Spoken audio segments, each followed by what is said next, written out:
definitions and restrictions of the Nidhi company. The Nidhi company is not allowed to purchase any securities of any other company. Like we have seen different companies who hold a part of shares in other companies.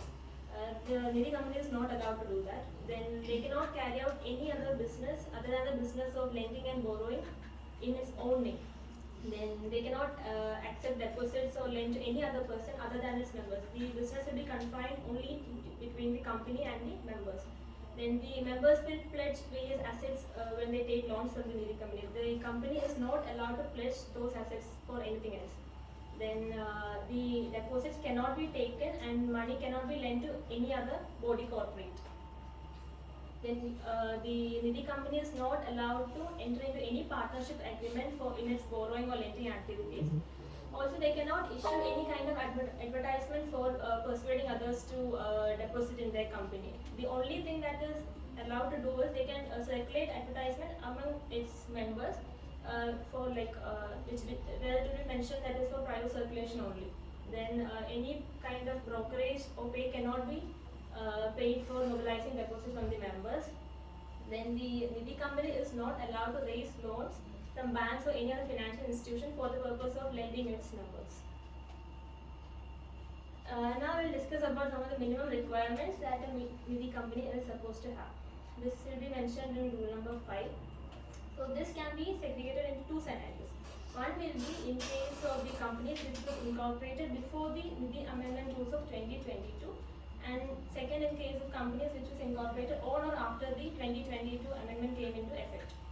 In the first case, when the companies, in case of the companies which was incorporated before the amendment of Nidhi Amendment Rules of 2022, every Nidhi company was before that I'll explain what net owned funds are. Net owned funds of Nidhi company is basically related to the capital, but then it actually means that it is a total of the equity paid up equity share capital, the reserves and surplus, less the accumulated losses if any, less the intangible assets of the company. That is what is meant by net owned funds. So a Nidhi company was supposed to have within a period of 1 year, it had to ensure that it had at least 200 members, then it had a net owned funds of at least 10 lakh rupees, unencumbered term deposits of at least 10% of the total outstanding deposits, and the ratio between the net owned funds and total deposits had to be less than 1:20. So if all four of these conditions were complied, a Nidhi company was supposed to file a return of statutory compliance in the form NDH1 to the ROC within 90 days from the closure of the first financial year of incorporation. And in any case, if these conditions was not complied, then the Nidhi company had to apply for extension of time to the regional director in form NDH2. But in case of the companies which was incorporated after Nidhi Amendment Rules of 2022, these two forms are not applicable. Also, in the amendment of 2022, it was mentioned that every Nidhi company had to have a minimum net owned funds of at least 20 lakh rupees. And all the other companies which earlier existed have to comply with this rule within a period of 18 months from the date of these amendments.